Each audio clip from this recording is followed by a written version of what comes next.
The Conquistador Podcast was created for dreamers, entrepreneurs, and leaders who want to conquer their future. Here are Mauricio Garcia and Hubert Humphrey.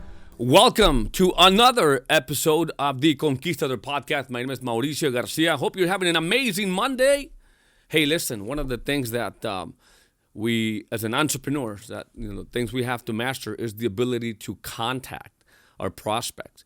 And to talk about that, as every day we have the opportunity to chat and pick the brain of a legendary entrepreneur, my friend, mentor, Mr. Hubert Humphrey. Hubert, how are you today?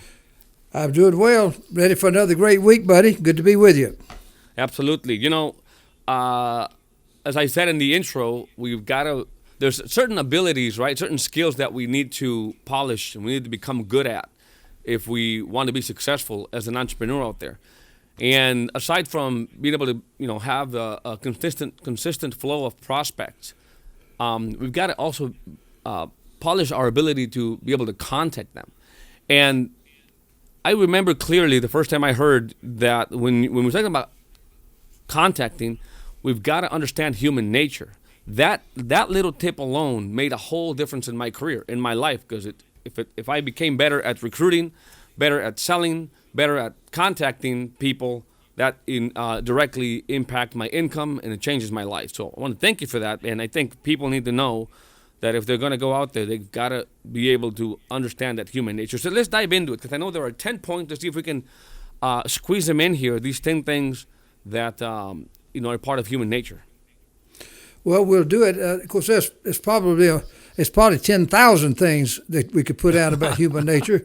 But what I tried to do 30, 40 years ago when I was just in the people business, once I started realizing that the people business, being in something to do with selling dreams to people, helping people, was going to be my escape from the railroad, I started tinkering with it, and I realized it's just like if you were going to be a great hunter, like you were going out to hunt deer or hunt wild game. The only way you could be successful is if you either knew the nature of the beast so that you could prepare for it. And there's a whole bunch of things. Or you could be a fisherman, and you need to know the nature of the fish. And if you're going to be hunting for people, you got to know the nature of the human animal, the human beast.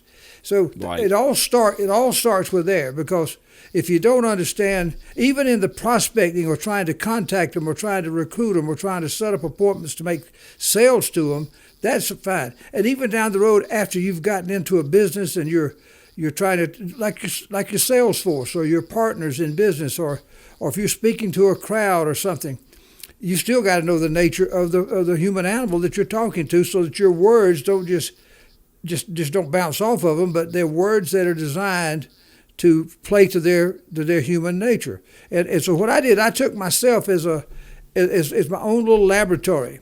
And I did it the wrong way for quite a little while before I kind of went through this, but I came up with about 10 points that simplified it for the business that we were going to be in, and it caused me to be able to pass this on to other people.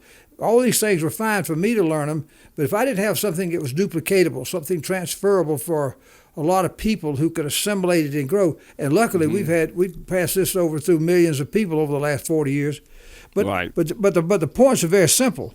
And the reason why you need to understand the nature of the beast and be a recruiter of people. It's just like in the scriptures in the New Testament when Jesus Christ is starting his ministry. One of the first things he does is he's looking for people to become his disciples, people that would be the chosen ones that were looking for him, that would recognize him and hear his voice when he did talk to him. And he heard about this fishing family out there by the seashore, and he goes down to see Peter and his brothers. They were a great fishing family. Well, anyway, he persuades them. They feel the Spirit. They know he's who he is, and they want to follow him. And so he challenges them with one sentence. It is straight out of the scriptures. He says, "Come follow me, and I'll make you a fisher of men." In other words, you're a fisher of fish. If you know how to fish for fish, you certainly can be a fisher of men. Just apply the same thing. So it's all about understanding the nature of the beast. And here's 10 little quick things. We'll come back and just jump on each one of them real quickly. But it kind of flows this way. I know this to be true about almost everybody. They're quick to jump to conclusions. Mm-hmm. Number 2, they're skeptical. Number 3, people tend to have a tendency to procrastinate and put off something. All of them are greedy. There's good greed and bad greed, but everybody's got a little bit of greed. They want more. They want more. They want money.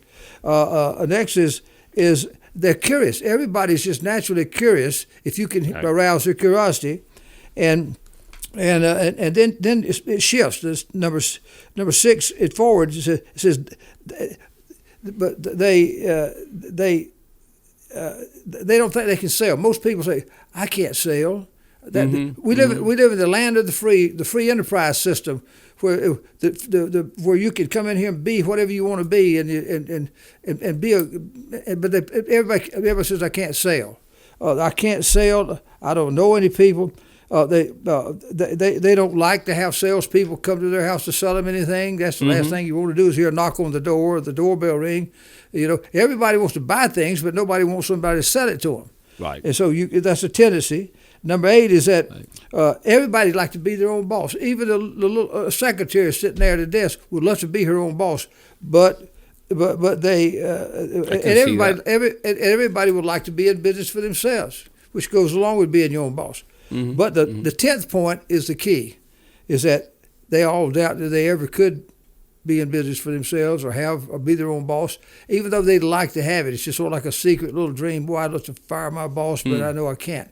So everybody's got that kind of that's in their DNA, so to speak. Their emotional DNA. And if you approach people knowing at least these 10 things in our business, man, if you can do that, you're going to have a chance to help those people, which will lead to helping a lot of other people. It'll help yourself. See, the leadership is all about saving people from themselves, and that's what a great recruiter in our business is. I tell our people right now, when you're not just recruiting somebody, recruiting is a form of leadership. You're taking people who have these feelings that I just described, and they're sitting over there, frozen wherever they're at, wishing that somebody could come help them, but doubting that they ever will. And you come along, now you got to get past their little armed guards. They've all got these emotional armed guards that are posted out there to kind of protect the real self. There's a natural man, and then there's the soul, the real person. Your bodies are just part of our clothes that we wear for our spirits through this life. And so we got to look past the physical body and realize that it's that real person. What's coming out of their mouth may not have any reflection to what the real person in there wants to say. Right. So you got to, if you know that, then it's like the great big game hunter in Africa. Well, I don't want to go out and shoot any animals in, but I'm just giving you an example that if the big game hunter hunting deer or fish or wild game in Africa, if that is a professional guy, knows everything about the animal. He becomes the lion, he becomes the tiger, he becomes the deer, he becomes the fish. The only difference is that he's got a gun and they don't. And so when you know everything about the nature of the person you're trying to recruit, but the one thing different is that you've got the solution you can offer them. So once you get past all their little defenses, you can save them. You can usually pull them to you. And I used to tell people up here on your neck where you think it's your collarbone. Yeah. I kind of play like that's 2 little buttons. There's a button here and a button here.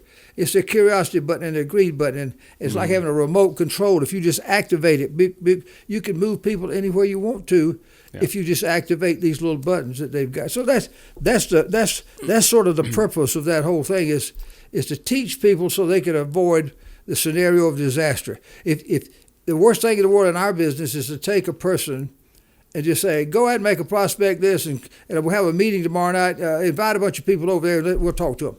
Well, that's a scenario for disaster because most of these people, they're skeptical. They got all these doubts, and now they're going to go and say the wrong thing to their people, and it's the blind leading the blind, and they both fall in the ditch. Sounds like using the analogy of, hey, just go get some fish, and here I go. I'm trying to get some fish, just dipping my hand in the water, trying to get some fish. I'm not going to catch any.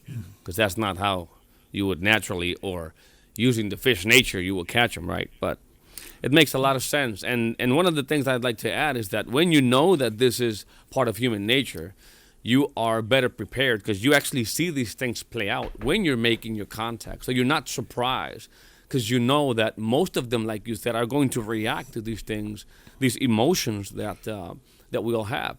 And so that gives you more confidence. Like you can actually see it play out when you're making the contact. So I just find that makes all sense in the world before you actually go out there and try to contact somebody. Study human nature. And having a little bit of a knowledge of human nature does a lot of things, even in the sales process.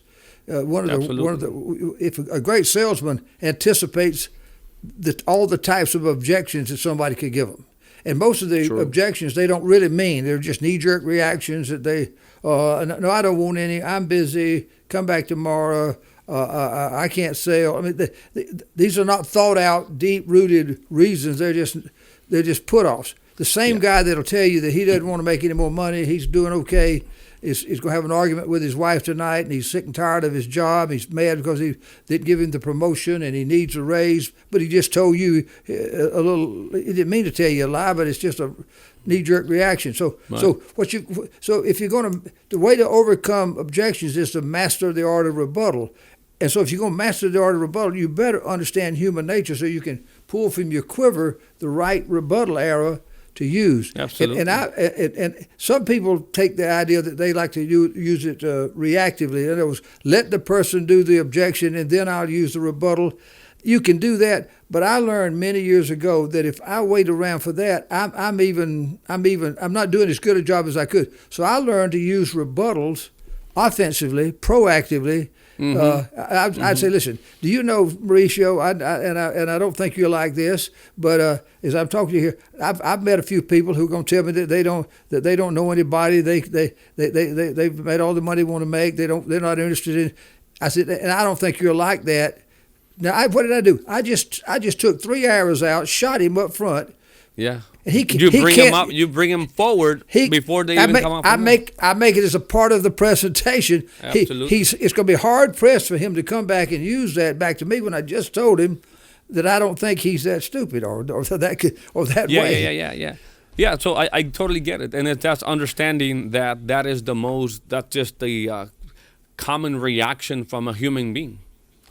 And a lot of sales professionals or sales people going into the world of entrepreneurship here take a lot of this stuff personally because they don't really understand that that's human nature, and that's why the episode today is so critical. If you're going to be just a personal producer and a good one, a part timer or a full time, you still need to do a little bit of leadership, and that you're leading your prospect to make an intelligent decision. Because if you don't, they will quickly jump to an unintelligent decision, a conclusion, and make an unintelligent decision, and neither one of you win. Yeah, that makes all the sense in the world. So we'll wrap it up with that on contacting. So the key here, guys, for those of you listening, is study human nature. If you got anything out of this, so there's a lot of things. Obviously, you can continue listening to this podcast. We actually address that more than anything else. It's understanding, emotions and human nature. And before we actually wrap it up, I want to ask you that if you found value in today's podcast, make sure you comment, make sure you share, and make sure that you subscribe so you can get notifications every day. We actually upload and come live here every single day to add value to your life. And if you have a chance here, make sure that you check out the HCI opportunity. Because if you are looking for a vehicle that can take you to where you want to go financially, if you're looking for a rewarding career, if you're looking to, get on a platform and a vehicle that is going to accelerate you into success, then that is the HCI opportunity. So don't waste any time. Go there now. It's HCIopportunity.com. As a matter of fact, if you look around, if you are either on Spotify or on any of the podcast platforms or on YouTube, you can find the link right to that website where you actually get to hear from Hubert Humphrey himself explain the power of the financial industry, how to leverage that powerful industry to achieve your goals and your dreams. It's a great opportunity. Go check it out right now. And with that being said, Hubert, thank you so much for the value that you bring to the podcast every single day. We will see you tomorrow. All right, see you later. Thanks. Warning, this podcast may change the way you think about business, entrepreneurship, and money forever. The Conquistador Podcast was created for dreamers, entrepreneurs, and leaders who want to conquer their future. To be an epic entrepreneur, you must adopt the right mental paradigms as well as master the art of selling, marketing, and finance.